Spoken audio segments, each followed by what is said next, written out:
Okay, we're back, and I have blasted and wire wheeled the left side crash bar. Let me do the overhead cam.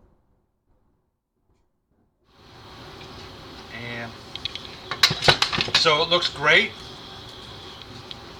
I'm gonna plate it, and then we'll polish it up. And this took about 30 minutes, I guess. In comparison, this is the other one.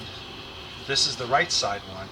And I'm gonna say that, well, the chrome is just flaking off, really. It's pretty bad. So we're gonna see how well this goes. And I'm assuming the left side one was worse. So let me get going on this, and I will be back shortly.